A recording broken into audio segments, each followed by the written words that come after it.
parece muy importante destacar, fíjate que estamos el MinSal está en la campaña contra la influenza del año 2019. Vacúnate contra la influenza ahora. Ponle el hombro al invierno. La vacuna es gratis para embarazadas desde los 13 semanas de gestación. Es gratis en los niños y niñas desde los 6 meses y hasta los 5 años, y también es gratis para mayores de 65 años y enfermos crónicos.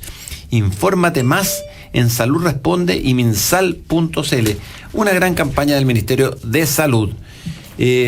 Bueno, partamos por el tema que generó polémica ayer. La diputada Maite Orsini se quejó duramente del tono de la invitación con que el presidente Piñera invitó a los diputados a asistir a una reunión cuando venga la visita del presidente brasileño Jair Bolsonaro. ¿A ti te invitaron, José Antonio Caz? No, porque es una visita de Estado. ¿Ya? Y se invita a las altas autoridades electas, ya sean los alcaldes que correspondan de la región, a los diputados, a los senadores, pero tiene que ser una autoridad electa. Yo hoy día soy un ciudadano más, encabezo un movimiento social, pero no tengo dentro del rango protocolar, no tengo ninguna alternativa de que me inviten. Y vuelvo a la palabra protocolar, porque claramente la disputa o el debate que se produjo por los dichos de Maite Orsini son por un tema protocolar. Este es un reglamento que se dicta desde la Cancillería y que está firmado por Michelle Bachelet el año 2017, si no me equivoco, su última actualización, donde se establecen ciertas normas de vestimenta para que nadie se equivoque. Cuando uno era chico, mi padre decía, mira, mejor siempre anda de corbata, y si la gente está sin corbata te la sacas, pero nunca vas a quedar mal si vas con la corbata. Y aquí, para evitar que alguien vaya de frac o vaya de traje muy exclusivo o vaya con un aspecto muy del día a día, se le dice a los varones, bueno, vaya de traje formal, y a las mujeres se les plantea la posibilidad de ir de corto, no para ir de minifalda, sino para decirles que no es una actividad de gala, no es un vestido largo como generalmente se ocupa en las noches. Uno puede entrar a modificar las normas de protocolo, pero claramente uno no puede hacer noticia o tratar de hacer noticia, de aparecer en cualquier medio a través de una crítica destemplada como esta. Ese refleja un poco el nivel de la política. La crítica de Maite Orsini, la diputada, era dura contra el presidente, y sobre todo cuando el presidente usa el mismo formato de invitación con el mismo código de vestimenta que usaba Michelle Bachelet. En ese minuto a nadie trató a Michelle Bachelet de machista, de misógina, de tener un invitado homofóbico. O sea, aquí en el fondo, yo no sé si Maite Orsini estaba enojada con la invitación, con el invitado. Evidentemente está enojada con el invitado, no quiere asistir, no le gusta Jair Bolsonaro para nada. Le quiso hacer un desaire no solo a Jair Bolsonaro y usó como excusa adicional el tema del formato de la invitación, a cual tentó que era un formato de tipo del año 1800. Bueno, yo reaccioné en Twitter y le aclaré exactamente lo que tú has dicho. Primero, que se trataba de distinguir que esto era un almuerzo y por lo tanto no se podía ir de gala, no correspondía. Y lo segundo es que si había alguien muy progre, no cayera en contradicciones y fuera vestida, y publiqué unas fotos de ella, fotos que yo encuentro muy lindas, no encuentro ni un problema en las fotos, encuentro que son fotos preciosas, yo le encuentro a ella una mujer, o sea, linda, para qué decir una cosa por otra. Yo creo que si ella en su momento se sacó esas fotos, no tuvo ninguna vergüenza en sacárselas, no tuvo ninguna vergüenza en exhibirlas, y no encuentro nada malo que ella disponga qué quiere hacer con su libertad y con su cuerpo. Me da lo mismo, lo encuentro que en definitiva. Pero ahora, venir a hablar de que a las mujeres se les cosifican, una mujer puede escoger cosificarse o no cosificarse, es cosa de ella, es su libertad, no tiene por qué meterse. El tema es que cuando otros tienen reglas, cuando hay protocolos, cuando hay que cumplir con autoridades y formalidades, uno no puede andar de alguna manera criticando y por otro lado haciendo, no sé, a mí me pareció una contradicción vital. Sí, tres cosas por mi lado a comentarlo. Respecto a la crítica de la diputada Orsini, a mí también me parece bastante, ni siquiera la palabra destemplada, es como, digamos, no al lugar, o sea, no se requiere una investigación demasiado somera demasiado extensa, digamos. Basta una revisión somera, breve, para estar para entrar en conciencia, para advertir que esta es una invitación regular, normal, conforme a la usanza de la presidenta Bachelet y en general de todos los gobiernos, si es simplemente una oposición al vestido de gala. Entonces la crítica es un poco curiosa. Ahora, al mismo tiempo, y lo comentábamos también fuera de micrófono, yo también creo que tu crítica, Gonzalo, no la entiendo muy bien, digamos. O sea, no entiendo que tienen que ver esas fotos acá, fueron sacadas en otro contexto, tampoco creo que sea mucho lugar acá a lo que pasó, pero mi principal punto no es ninguno de esos dos. Mi principal punto es el tercero, y es que esto no tiene por qué ser tema. O sea, que estemos dedicándole páginas de diario, que estemos conversando en los programas de radio, que se esté, digamos, en el ambiente del mundo político dedicado a estas cosas, es muy sintomático de lo desorientado que están nuestras prioridades. Digo, como no solamente las prioridades de la élite política, sino en general de la discusión pública nacional. Nos dedicamos, quizás esto suena un poco duro, pero lo pienso sinceramente, a perder el tiempo al final, porque cuando hay tanto tema relevante que tratar, estamos hablando de una crítica a un protocolo. No sé, yo de verdad creo que esto no tiene mucho sentido, e insisto, habla mucho, es muy sintomático del tipo de temas a los cuales tendemos a dedicarle hoy día espacio en la opinión pública. Yo ahí, tomando tu observación de que no debiéramos estar hablando de este tipo de temas, y sí deberíamos estar hablando de temas de salud, de educación, de transporte, ¿por qué tenemos que hablar de estos temas? Porque esos son los diputados que tenemos. Y este es un llamado de atención a la ciudadanía. Nosotros en Acción Republicana hablamos del control republicano, y esto es parte del control republicano, y por eso yo no discrepo, o sea, yo no me sumo a las críticas por tu tuit, porque claramente aquí se muestra la contradicción de muchos pseudo liberales, pseudo progresistas, que por mucho tiempo usaron los medios de comunicación para cosificar a la mujer, para usar la televisión en su beneficio propio, y hoy día, una vez que ya son conocidos, ya están ahí instalados, rajan vestidura respecto de lo que es lo políticamente correcto o incorrecto. Entonces, el control republicano necesita, después de dichos como el de Mike Torsini, que, digámoslo, visitó, por ejemplo, a un terrorista confeso de un asesinato de un senador. Negó la visita frente a sus propios militantes o sus propios correligionarios, y pues tuvo que reconocerla. Tenía un vehículo sin los permisos al día, donde fue detenido el diputado Gabriel Boric hace un tiempo atrás en una falta de tránsito. Es decir, ella, no solamente en estos dichos, sino en varios otros dichos, está denigrando la función parlamentaria, y eso es control republicano. Y nosotros, lamentablemente, después de que ella habla, ataca y dirige toda su batería comunicacional hacia el presidente de la República, hacia Jair Bolsonaro, tenemos que hacernos cargo de lo que dice. Pero yo comparto lo tuyo, hay temas mucho más importantes, pero en este caso, parte del control republicano es decirle a la ciudadanía que no voten nunca más por Mike Torsini. Bueno, hay un error también en los medios cuando dicen que Mike Torsini fue una diputada electa con el 1%, salió con el 5,7% de los votos, o sea, un poquito más arriba del umbral que se pretende fijar para una futura elección, para evitar que entre gente que tiene una escasa o nula representación. En definitiva, bueno, ese fue el tema de ayer, no creo que haya mucho más que agregar. Está el tema del matrimonio, o esta luna de miel inicial entre la DC y el Frente Amplio, que ayer terminó como muchos pensamos que no iba a terminar. Yo pensé que iba a terminar con el otro candidato demócrata cristiano, con Víctor Torres, elegido a dedo por el Frente Amplio, y terminó de una manera distinta. Terminó con Iván Flores como presidente de la Cámara, y terminó no con los 8 votos que exigieron, que se pusieron de acuerdo los demócratas cristianos, sino que fue una votación 7-4, donde 2 se abstuvieron y 1 no votó.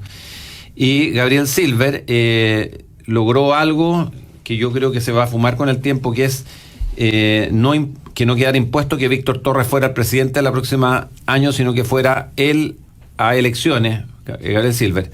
Lo que encuentro que aquí Gabriel Silver pierde un poquito la óptica es que el tema de la acusación falsa, que yo creo que es absolutamente falsa e infame, que se le hizo, va a resurgir nuevamente el próximo año. Y por lo tanto no creo que haya ganado nada en esta vuelta. Y ahora está por verse cuál va a ser la relación de Frente Amplio, porque aquí si hay alguien que ganó y que no se ha dicho lo suficiente, yo creo que el que ganó fue Chaín. Fue Chaín, el candidato de él era Iván Flores. Chaín logró de que la democracia cristiana aparentemente no firmara ningún acuerdo escrito. No sé si llegaron a un acuerdo de palabra. Ya está visto que en política los acuerdos de palabras duran lo que duran. Y vamos a ver qué va a pasar entonces con los proyectos de ley que el gobierno va a introducir. Uno de ellos era el proyecto de la reforma tributaria, que el diputado Lorenzini, se aventuró a decir que se iba a votar este miércoles, mañana, pero después se retractó y el argumento es que el resto del conglomerado que él representa pidió más tiempo para analizar cuáles habían sido las respuestas que el Ejecutivo le había dado a las peticiones para modificar la reforma tributaria desde la oposición. Y ahí yo leo una entrevista tuya el fin de semana, José Antonio, y que tú dices en algún punto en tu entrevista: no hay que negociar con la oposición, hay que hacerse valer de, ¿no es cierto?, lo que la ciudadanía está impulsando. De alguna manera que en el fondo tu tesis es que si la ciudadanía quiere algo y la ciudadanía ha votado por un programa de gobierno, ese es el que debe hacerse valer. ¿Y cómo se hace entonces, José Antonio? Hoy día tenemos un régimen presidencial. Nosotros tenemos muchas facultades desde la parte ejecutiva, administrativa, para ir mejorando condiciones para las pymes, para los emprendedores. A nivel tributario se puede ordenar bastante más.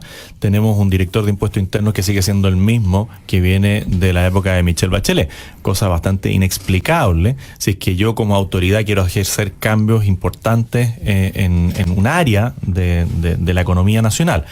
Mi crítica al gobierno es la falta de carácter para enfrentar a la oposición en ciertos temas. Nosotros en campaña, tanto Sebastián Piñera, hoy presidente, como yo, sostuvimos que para que el país despegara, para que el país pudiera volver a crecer, a generar empleo, mayor inversión, que es lo necesario, había que bajar los impuestos. Y a nivel mundial, todos los países que han subido los impuestos bajan en el índice de crecimiento y aumenta el nivel de desempleo. Y los países que, por el contrario, bajan los impuestos, generan un círculo virtuoso para los países. Y eso es lo que prometimos. Y eso es lo que yo al menos le pido al gobierno que no olvide, que fue electo por ciertas condiciones que se plantearon en campaña. Y después, a mitad de año, nos dicen: miren, no vamos a bajar los impuestos porque el gasto comprometido en los gobiernos anteriores con leyes permanentes es demasiado, entonces no tenemos capacidad para hacerlo. Mi planteamiento es: cortemos el gasto político. Estamos llenos de gasto a nivel del Estado, donde se malgastan los recursos públicos. Tenemos nuevas situaciones que se nos vienen encima, como por ejemplo la CAP 25. Todo el mundo está preocupado del medio ambiente, yo también. Pero de ahí a decir que me voy a gastar $150 millones en generar un encuentro a nivel internacional para el medio ambiente en Chile, que no estaba presupuestado, bueno, no hagamos ese tipo de cosas, no hagamos gastos innecesarios, terminemos con los pitutos, terminemos con el nepotismo, con todo el gasto superfluo, y vamos a tener recursos suficientes para promover gasto social o gasto de inversión en emprendedores, etcétera. Esa es mi postura respecto de lo que está haciendo el gobierno hoy día, que veo al ministro Larraín tratando de negociar en el margen todo con la oposición. En términos generales, la reforma tributaria puede mejorar en parte una situación para los emprendedores, puede mejorar en parte una situación para el contribuyente persona natural, pero estamos terminando de patentar una muy mala reforma como la que fue de la de Michelle Bachelet. Mi impresión es que el gobierno está intentando hacer algo que, digamos, está intentando cuadrar un círculo que como todo intento de cuadratura de círculo suele no resultar. Y es que, por un lado, en algunos temas tiende a, llamémoslo así, la lógica de los acuerdos, el diálogo, como por ejemplo la reforma tributaria, y en otros temas le da muy duro a la oposición, le da muy duro a la figura de Michelle Bachelet, reivindica y pone sobre la mesa iniciativas que impiden todo punto de encuentro, como el control preventivo de identidad 14 años, como el modo en que se aproximaba a ciertos temas de educación. Y yo creo que ahí el gobierno tiene una ambivalencia que es difícil de cuadrar. Yo no sé si le va a resultar esta estrategia de querer, por un lado, digámoslo así, un día jugar a la democracia en los acuerdos y al día siguiente, digámoslo así, coquetear con la estrategia que está sugiriendo José Antonio. Son distintos modos de enfocar la actividad gubernamental. Probablemente uno puede distinguir en tema y tema en abstracto, pero la conducción política del gobierno, un día en un tema emblemático haciendo A y al día siguiente haciendo B, es poco sostenible, es poco coherente. Yo tampoco estoy muy convencido que la estrategia que dice José Antonio se pueda replicar en todos los temas, pero lo que me parece aún más dudoso es que se pueda, digamos, continuar de modo permanente con este juego a dos bandas. A dos bandas de cómo hacerlo. Y esto sí. Tenemos que saludar a quienes hacen posible este programa. Vamos a seguir discutiendo este tema y otros temas a la vuelta, a saludar a nuestros auspiciadores. Pero cuando escuchas sobre inversiones es como si te hablaran en chino. Bueno, ahora puedes aprender gracias a la Reinvial y sus cursos gratuitos online. Solo tienes que entrar a la reinvial.com e inscribirte de manera gratuita, porque la Reinvial invertir es simple. Porque cuando haces más tuya tu casa, es ahí donde se vuelve un hogar. Encuentra los mejores productos en nuestras tiendas y online en Easy. Renueva el amor por tu hogar. Hay unas actividades que van a durar hasta el 22 de marzo en Easy, así que no se pierda visitar esas tiendas. Y les recuerdo vacunarse contra la influenza. Pónganle el hombro al invierno. Las vacunas es gratis para embarazadas de los 13 semanas de gestaciones, para los niños y niñas desde los 6 meses, y también es gratis hasta los 5 años, y para las personas mayores de 65 años y los enfermos crónicos. Infórmate más en saludresponde.mensal.cl. Todos tenemos una energía que nos impulsa a hacer cosas nuevas, y hoy puedes contar con el compromiso de Enel para desarrollar nuevas soluciones en transporte como la movilidad eléctrica. Sea cual sea tu energía, cree en ella, en él. Vamos a una pausa. Antonio Cast y con Claudio Alvarado. Bueno, no hay que temer perder los proyectos en la ley, de proyectos de ley en el Congreso. Esa era tu tesis, eso es lo que estábamos discutiendo, y Claudio Alvarado quería agregar algo. Sí, o sea, yo entiendo lo que dice José Antonio en orden a querer rayarle la cancha a la oposición, en poner los temas sobre la mesa, en querer en un sentido político acorralar al adversario, pero como decía antes, mientras un día se hace eso, y el ejemplo más claro son los últimos proyectos en materia de seguridad pública, los últimos anuncios. Al mismo tiempo, en las reformas emblemáticas que el gobierno quiere sacar adelante, se ve inevitablemente la necesidad de dialogar con la oposición, es lo que está haciendo el ministro Larraín, particularmente comentábamos, y yo creo que esta dualidad no tiene mucho destino, o es sintomática de algo que se ha comentado mucho a propósito del primer año de gobierno, que es esta falta de narrativa, de discurso, de estrategia clara, asociada a falta de prioridades definidas. Y en esa nebulosa yo no sé muy bien de verdad qué es lo que pretende hacer el gobierno, porque es muy difícil que logre tener a la oposición dándole los votos en un tema, mientras al día siguiente se están sacando la mugre en otro. Y esto remonta a los inicios del gobierno, o sea, y a la campaña misma, como también hemos comentado antes acá. Se le sacaba la mugre, digámoslo coloquialmente, a Michelle Bachelet, y al mismo tiempo se reivindicaba la democracia de los 90, la segunda transición. Yo creo que ese juego a dos bandas no resulta, no tiene destino, y el gobierno debería pensar qué es lo que quiere priorizar. ¿Quiere priorizar sacar al pizarrón a la oposición, como propone José Antonio, o quiere aprobar 2 o 3 reformas emblemáticas? Pero las dos cosas juntas no calzan mucho. Bueno, yo voy en esa línea de que no calzan las dos cosas juntas, y lo que uno no puede hacer es estar mirando las encuestas para ver dónde le hago cariño a la oposición y dónde lo saco al pizarrón. Porque si se miran las encuestas, claro, el lunes aparece que el control de identidad tiene en la encuesta Academia el 63% de adhesión, y el presidente sale a hablar de eso. Antes fue el pacto migratorio. Ambas cosas las cuales yo concuerdo. Tiene que haber control de identidad y no debería haber ningún problema frente a ningún tipo de libertad, como cuestiona la izquierda, de que Carabineros, la Policía de Investigaciones, le pregunta a las personas quién es y por qué anda en ese lugar. Lo mismo con el pacto migratorio, que gracias a Dios no se firmó. Pero no puede ser, porque la ola de la gente está a favor que yo salga a hablar de esos temas, y en otros temas, por ejemplo, identidad de género, también busco el favor de esas mismas encuestas. Ahora, perdona, José Antonio, si no, disculpe que te interrumpa, pero mi impresión es que el gobierno, o sea, aunque a ti te guste el tema del control de identidad para los 14 años, mi impresión es que ese es el típico ejemplo de cómo el gobierno también en esos temas se mueve por encuesta. Porque eso es lo que estoy diciendo. Esto fue presentado sin ningún plan integral. Yo estoy diciendo que yo me muevo por convicciones. Yo estoy convencido de que el control de identidad es necesario, más allá de que la encuesta me favorezcan o no. Y la gente lo que busca hoy día es convicción, es coherencia en el discurso, no mirar las encuestas. Por eso estoy diciendo, miraron las encuestas del pacto migratorio y se fueron en contra de la firma. Miraron las encuestas del control de identidad y se fueron a favor del control de identidad. Miran las encuestas, entre comillas, a mi juicio, que no son indicativas de nada, del tema de identidad de género, y premian a Ignacia Livingston en un acto de la mujer. Y que además el presidente firma un documento, un diploma, donde dice Ignacia Livingston, y no es Ignacia Livingston. O sea, hay error incluso en la persona, en la identidad de la persona, porque esa niña es de apellido Rosas. Y como le gustaba la Católica y encontraba que el nombre era marquetero, se puso Livingston, pero es de apellido Rosas. Y no ha hecho ningún cambio registral de nombre, ni siquiera de cambio de sexo registral, sino que de nombre. Usa y abusa de un nombre y engaña al presidente. ¿Por qué? Porque vendía. porque la ministra Canto yo creo que nunca supo que estaban premiando a alguien que no era Livingston. Ese es el gran error del gobierno. Y veo unas declaraciones del fin de semana del ministro Blumen y me dice, nosotros somos un gobierno de convicciones. Lo único que no tiene este gobierno hoy día es convicción de lo que está haciendo y quiere navegar.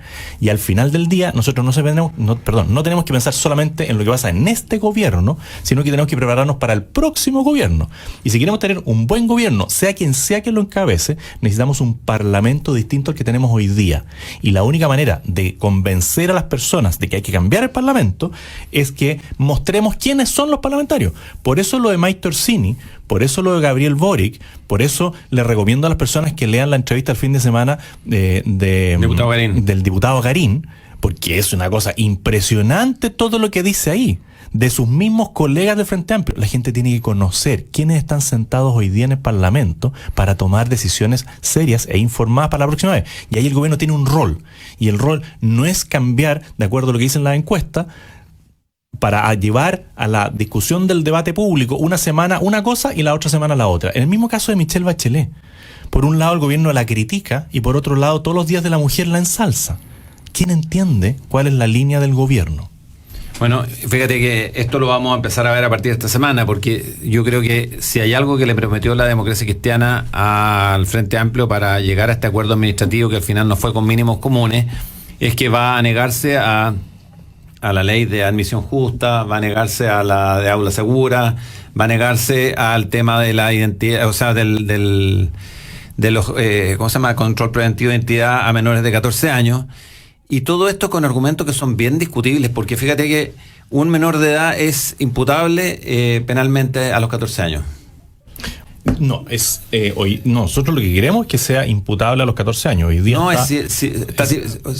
hoy día tú tienes una diferencia entre los 18, los 16 y los 16 y los 14. Yeah. Nosotros queremos bajar la responsabilidad penal efectiva para que un niño de 16 años sea considerado como adulto. Y en el caso de los 14 todos salen libres. Y eso es lo que están usando hoy día los delincuentes. Estaba confundido, yo retiro entonces lo dicho, pero yo estaba seguro de que se había modificado a los 14 años el hecho de que un niño pudiese ser imputable. Pero es muy curioso, José Antonio. ¿Estás seguro de que no es a los 14? En la misma línea de la coherencia, y el mismo lenguaje traiciona esto. Es curioso lo que tú dices, que tratemos a un niño como un adulto. O sea, en la línea de la coherencia, si es que nos molesta que a la hora de, por ejemplo, el cambio de género, sexo registral que se habló, en fin, todo ese tema que se ha explicado mal muchas veces, pero se entiende a lo que nos referimos. Si nos molesta que los niños sean tratados como adultos y entendimos que la adquisición de la autonomía es progresiva, acá debería aplicar el mismo criterio. Tú mismo lo dijiste, a un niño lo vamos a condenar. Aquí tenemos que cuidar a los niños. Y un niño de 12 años o un niño de 14 años no tiene nada que estar haciendo en la Plaza de Armas de Santiago a las 3 de la mañana. Ese niño va a ser objeto de abusos por adultos. Hoy día los menores son prostituidos en la Plaza de Armas por adultos. Y lo que yo estoy diciendo es que el control de identidad o el resguardo en el horario protegido de ciertos horarios va a proteger a esos mismos menores de edad de ser abusados por delincuentes y por narcotraficantes. Pero separemos discusiones. Una cosa es el control preventivo de identidad y otra cosa llamado toque de queda. Horario protegido para no violentar a nadie. Pequeño retracto ahí. No. Yo no tengo problema en decirle toque de queda, pero como veo que genera tanto ruido, a lo mejor a ti te acomoda más horario protegido. Separemos discusiones. Mira, les quiero aclarar algo. La ley de responsabilidad penal adolescente establece un sistema de responsabilidad para los adolescentes entre los 14 y 18 años que violen la ley penal. Uh-huh. Su principal objetivo es reinsertar a los jóvenes en la sociedad a través de programas sociales. 14 de mayo del 2008. Sí, lo que pasa es que el menor de 14 años no va a pasar ningún día en... Bueno, pero entonces estábamos los dos en lo correcto.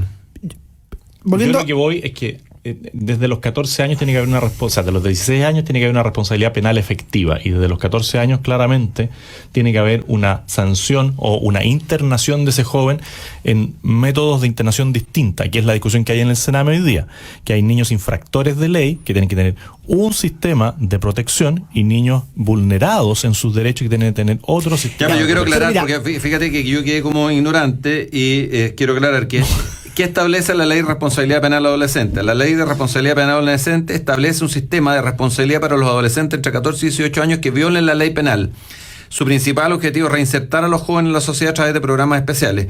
¿Cuáles son sus características? Establece procedimientos fiscales y defensores especializados, establece programas de reinserción, termina con el trámite de discernimiento, establece la responsabilidad penal desde los 14 años, distinguiendo dos segmentos, de 14 y 16 y 16 y 18, establece un amplio catálogo de sanciones. Las penas privativas de libertad solo se establecen para delitos más graves. O sea, los dos teníamos la razón, que hoy día el niño es imputable a los 14 años y pero que hay no dos tramos. Y no tiene ningún tipo de sanción penal. Bueno, el menor de 14, o sea, nunca va a caer en una situación de pero el tema de fondo, José Antonio, es que si hoy día un niño es imputable a los 14 años y va a tener que recurrir a la fiscalía y va a tener que declarar y va a tener que tener un defensor y va a tener que pasar por todo lo que hay que pasar, ese niño hoy día perfectamente puede pasar su carnet de identidad. Si ese niño puede hoy día decidir su cambio de sexo registral, ese niño está hoy día preparado para tomar decisiones más importantes que el detenerse un segundo, abrir su billetera y mostrar su cédula de identidad. O a la inversa, nos tomamos en serio que la adquisición de la autonomía es progresiva y tratamos a los niños como niñas, a los adolescentes como adolescentes y a los adultos como adultos. Y yo en ese sentido quería justamente distinguir discusiones y recordar que en Chile tenemos un control de identidad en base a indicios de eventuales crímenes y este control preventivo que no requiere indicios. Y ahí me llama la atención que haya tantos sectores del mundo de derecha tan entusiasmados con esta idea, porque hay muchos argumentos que la derecha invoca en otras discusiones que acá no calzan. Primero, la derecha suele invocar la necesidad de evidencia a la hora de justificar políticas públicas y no hay evidencia que respalde la eficacia de esta medida. Segundo, la derecha suele invocar justamente que... ¿Estamos hablando de Chile o del mundo? De Chile. Ah, ya. Porque en el segundo mundo lugar, sí hay evidencia para todos lados. Después, en segundo lugar, la derecha suele invocar que tenemos que tratar a los niños como niñas, adolescentes como adolescentes, los adultos como adultos, no adelantar los procesos, y acá los queremos adelantar de modo bastante acelerado. Y en tercer lugar, a mí lo que me llama más la atención de todo esto es que la derecha suele ser, y con buenas razones muchas veces, recelosa de la fuerza del Estado. El Estado tiene que estar controlado, es muy importante la relevancia de un gobierno limitado, no tenemos que poner en riesgo a las personas particulares frente a la coacción estatal. Y resulta que acá, cuando estamos hablando de las fuerzas de orden y seguridad pública, que son la primera línea de la fuerza del Estado, estamos como que ni siquiera nos hacemos la pregunta de si es razonable avanzar en estas facultades. Hay un hecho súper evidente, que es que la delincuencia y el narcotráfico están sobrepasando a la sociedad, te están sobrepasando a ti, a mí, a Gonzalo. Yo te invito, pero si no basta con eso para justificar la medida. No, lo que pasa es que aquí hay ciertas medidas que hay que tomar cuando el tren se descarriló. Y aquí el tema de la delincuencia se descarriló. Y los portonazos, espero que nunca te toque uno, son cometidos en general por menores de edad. Porque los adultos delincuentes usan a los menores de edad para cometer delitos. Pero los delincuentes son los que mejor saben la ley. Mira, aceptemos todas esas cosas, sin discusión, démoslas como premisas sentadas del argumento. Ok, todo eso es tal cual. Pero de ahí no se sigue que esta medida vaya a ser necesariamente eficaz para controlar eso. Sí, ese es mi punto de pregunta. Pero un segundo, una ilustración. El control de identidad en Chile que tenemos vigente sin necesidad de indicio de eventual delito es menos eficaz en pillar, digámoslo así, órdenes de detención incumplida o cosas de ese orden, que el control de identidad que se instauró hace algunos años que no requiere ese indicio. ¿Por qué asumimos que este control va a ser más eficaz? Los números que ayer dio Cecilia Pérez dicen lo contrario. Dicen que de las 4 millones de personas que se controlaron en su identidad, 1 millón tenían alguna causa pendiente, ya sea de alimentos, de infracción de tránsito, y de esos, un porcentaje importantísimo sí tenía... 100.000 tenían orden de detención. 100.000 personas tenían orden de detención. Y reclamos hubieron solo 39. La pregunta es, ¿por qué alguien va a tenerle temor a mostrar su carnet de identidad a Carabineros si tú pones tu carnet de identidad hasta para pedir los puntos en la farmacia? Entonces dicen, me están vulnerando mis derechos porque me exigen mostrar mi carnet de identidad. ¿Qué drama hay en mostrarle el carnet de identidad o algún tipo de carnet a la policía? ¿Qué drama habría de poner la huella de identidad en un lector digital de Carabineros y que sepan quién eres tú? ¿Cuál es el problema? ¿Quién le tiene temor a eso? Los delincuentes. Tú no le tienes temor, yo no le tengo temor. En todo caso, Renovación Nacional y la UDI se cuadraron en Chile Vamos con el presidente Piñera, y Evópoli también se cuadró, pero pidió algo adicional que me parece súper razonable, que es que se avance en tipificación del delito de aquellos adultos que usan y abusan de los menores para cometer delitos. O sea que esto se presenta en conjunto con una ley que tipifique y sancione a los adultos que abusan y usan a los menores para cometer delitos. Tenemos que ir a una pausa, saludar a quienes hacen posible este programa. Les recuerdo que pueden contactarse con nosotros a través de nuestro Twitter, @elgrano921, a través de Facebook Live de Radio Agricultura, donde hay mucho tweet que no he leído, y a través de nuestros Twitter personales. Vamos a una pausa y volvemos con más Directo al Grano. Gonzalo de la Carrera. Aló, estamos de vuelta en Directo al Grano en el último bloque. Pensé que estaba contestando el teléfono. Es que aquí José Antonio de es Corto un programa interactivo. José Antonio me tiene aquí vestido de corto, medio distraído.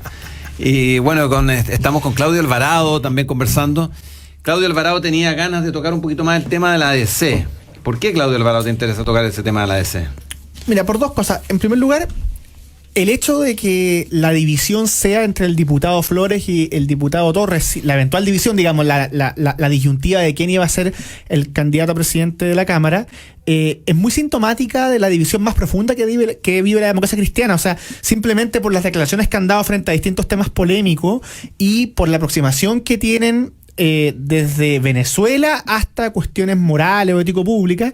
La verdad es que parecen dos personas de partidos distintos, si es que no de coaliciones distintas. Entonces, como primero, tomar conciencia de eso. O sea, esta es una división que se veía, no, son dos candidatos a la presidencia de la ADC, pero estamos hablando de dos personas muy, muy diferentes en su proyección política, y eso es muy sintomático de me parece a mí, desorientación, división, fragmentación que vive este partido a su interior, y por qué yo creo que lo va a pasar mal el diputado Flores, va a tener crítica interna, digamos, simplemente por ese hecho.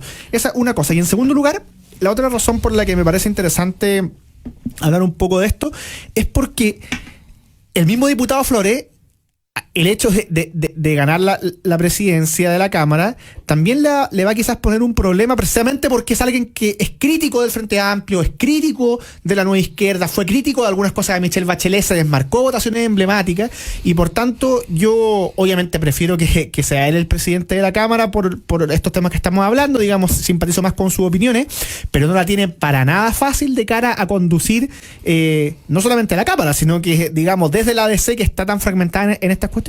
Bueno, ahí ve también lo que es el juego del poder, porque claramente el Frente Amplio había dicho que no iba a votar por alguien de la democracia cristiana, que era además como un punto intermedio, que era Gabriel Silver, que era como lo intermedio entre Torres y Flores. Y hoy día aparece el diputado Flores, a cual yo también le tengo aprecio y espero que le vaya bien, pero el Frente Amplio se suma porque se dieron cuenta de que si no iban a perder presidencia de comisiones. Al final el Partido Comunista los alinea, el diputado Núñez, que quiere ser presidente de la Comisión de Hacienda. Al final se tranza todo por pequeñas cuotas de poder. Y eso es lo que hoy día está pasando en la política, que al final las convicciones, lo que yo creo realmente, se tranza por espacios de mando o de poder en este caso. Yo lamento lo que le pasó al diputado Silver, porque es una muy mala manera de hacer política. Yo no he visto el mail, pero claramente no debe haber una denuncia pública hecha en ese tema, y lo bajan, entre comillas, a través de maniobras políticas bastante oscuras. A mí me habría gustado que la democracia cristiana, si no hay nada, hubiese entrado a defender al diputado Silver, pero también se dan cuenta que iban a perder porque era la excusa del Frente Amplio para no votar por él. Por lo tanto, ceden a las presiones sin haber causa al menos evidente de veracidad de la denuncia que se hizo contra él. Sí, es muy curioso todo esto porque yo tengo la misma impresión en este tema. Si es que el diputado Silver afirma su inocencia, no hay motivos para no creerle, porque no hay efectivamente ninguna prueba o denuncia presentada en términos jurídicos estrictos. ¿Por qué no siguió hasta el final? ¿Por qué no perseveró para defender su honra? ¿Y por qué la ADC tampoco siguió adelante? Porque la ADC iba a perder poder. De nuevo es el juego del poder. Porque solo con la imputación que se le hace al Frente Amplio, sea o no sea cierto, iba a perder 10 o 15 votos para, en este caso, darle al diputado Silver. Se puede haber mezclado también la disputa eterna en el Parlamento que existe entre los pro-palestinos, entre los pro-israelitas. Puede haberse dado una mezcla de factores enorme, pero lo que no se entiende es que la democracia cristiana haya bajado y Silver se haya bajado de tal manera, porque decían, bueno, el Frente Amplio va a tener una excusa perfecta para no votar por él y va a salir, en este caso, la posición del oficialismo, que también levanta una lista. Si hoy día los votos no están absolutamente seguros, están muy justos, eso es interesante. Están bastante ajustados, por lo tanto va a ser bastante Ahora, interesante lo que pase hoy día en un momento más en la Cámara de Diputados. Yo entiendo en lo humano al diputado Silva, lo que ha debido de haber sido muy duro, pero por un lado políticamente es medio ingenuo pensar que el próximo año esto no va a ser tema, va a volver a aflorar. Y desde el punto de vista de la defensa de su honra, quizás tampoco fue la mejor estrategia. Digo, lo entiendo, pero es que algo enrarecido. O sea, ¿por qué no seguir hasta el final defender? Bueno, hoy día la elección, porque no se confundan nuestros auditores, efectivamente hay alguien que me tuitea o me pone un mensaje en Facebook Live de que el cambio de sexo registral requiere para un menor de 14 el apoyo de la autorización de un adulto mayor, sí lo es. Me tuitean que efectivamente hay una diferencia entre lo que eligió la DC, cuál va a ser su candidato presidente de la Cámara, pero el presidente de la Cámara no está definido. No, se vota hoy día. Y va a ser a las 10:30. Y lo que puede ocurrir ahí es sorpresa, porque el voto es secreto. Sí. Y el voto secreto, y hay 2 alas que están heridas en la DC. Y nadie garantiza de que efectivamente vayan a cumplir con el pacto los mismos DC, ni los mismos Frente Amplistas.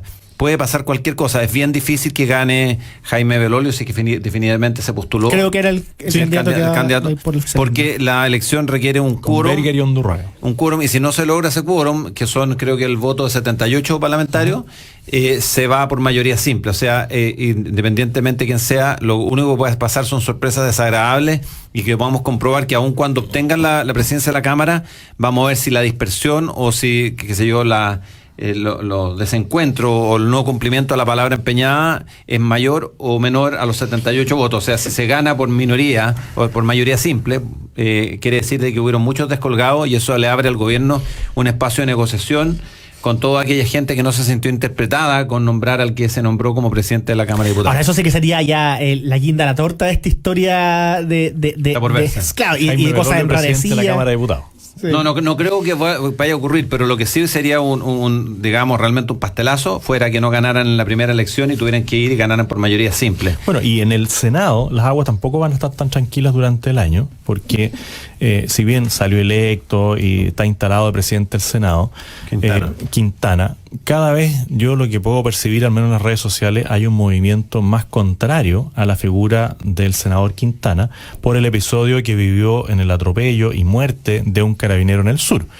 Mientras era senador, claro, la cosa pasaba un poco más desapercibida, pero hoy día en las redes hay videos, por ejemplo, del hermano que dice, mire, aquí ocurrió este hecho lamentable, él habla de un asesinato, ellos no están tranquilos, la familia del cabo, de que se haya hecho bien el procedimiento respecto de la alcoholemia, de que los permisos del vehículo hay una discusión si estaban al día o no. Bueno, todo eso le va a ir saliendo al diputado Quintana hasta que definitivamente se aclare bien. Él va a tener que decir, mire, aquí está la alcoholemia, aquí están los papeles del vehículo. Ahí es donde no se entiende por qué la democracia cristiana bajó a Gabriel Silver con el argumento de que esto iba a ser un tema recurrente en su presidencia en la testera.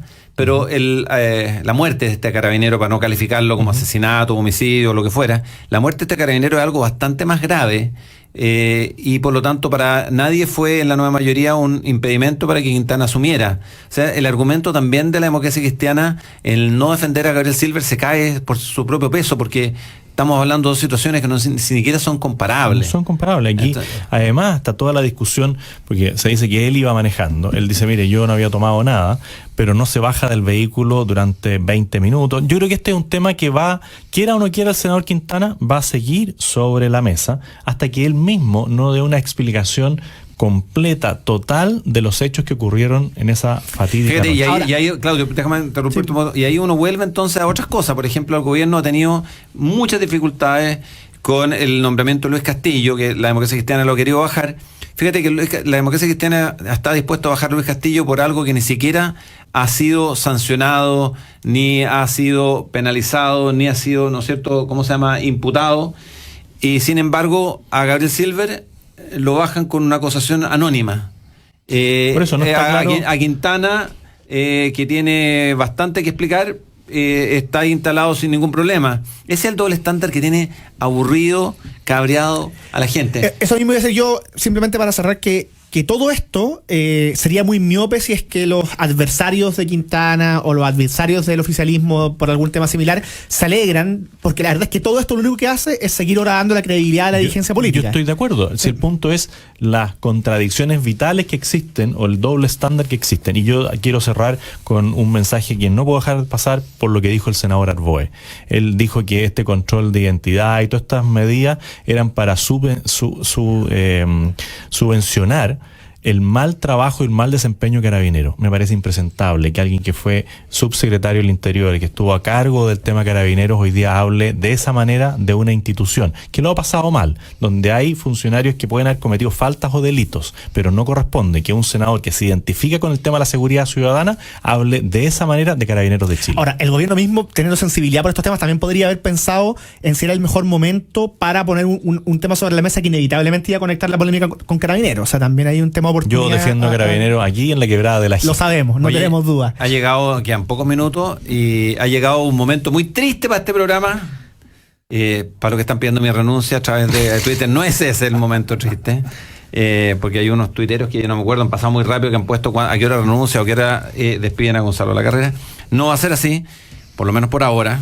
Nadie tiene ganado su puesto. Lo que sí es una tristeza es que nos deja Claudio Alvarado, quien ha sido un tremendo aporte a este programa, no solo por su capacidad intelectual, por su tremenda labor que ha hecho como director y subdirector antes del Instituto de Estudio de la Sociedad, sino, y más importante que todas esas calificaciones personales, por el gran ser humano que hay detrás de él. Es una persona hiperconsecuente, es una persona de un valor humano enorme. Para mí es una pena, me ha acompañado durante mucho tiempo, no sé si 3 años en este programa. Perder a Claudio Alvarado los días martes va a ser un dolor grande para Directo al Grano. Te deseamos, Claudio, un éxito tremendo en todo lo que hagas, y el que se va por la puerta regresa por la misma puerta. Así que el día que tú quieras volver a Directo al Grano, si hay posibilidad de tenerte de vuelta en cualquiera de nuestros paneles, vas a ser muy bien recibido. No, muchas gracias. Y de hecho, alguna vez vendré esporádicamente. Efectivamente, han sido ya, creo que 3 años. Estuvimos con Cecilia Pérez, con Carlos Correa, mucho tiempo. Bueno, con Gonzalo todo este tiempo también. Y nada, es una cuestión simplemente puntual por temas de carga de trabajo y problemas de horario, pero nos estaremos viendo de todas maneras en más de una ocasión. Así que yo ratificar las palabras de Gonzalo respecto tuyo, porque realmente eres una persona extraordinaria. Podemos debatir y discutir y no estar de acuerdo en algunos temas que son marginales, pero yo conozco a Claudio desde su más tierna infancia en la universidad, cuando era dirigente universitario, y siempre se destacó por ser una persona acogedora, una persona que buscaba integrar a todos. Así que muchas gracias a ambos por las inmerecidas palabras. Y bueno, no faltará con quién pelear acá con ustedes dos.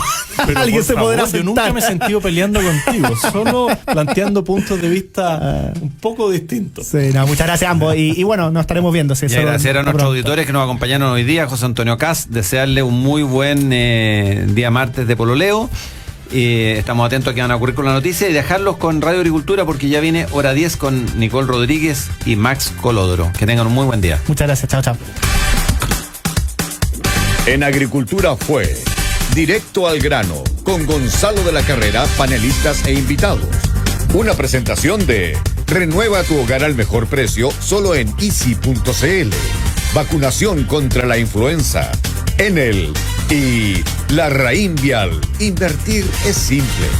Producción Camila Fierro.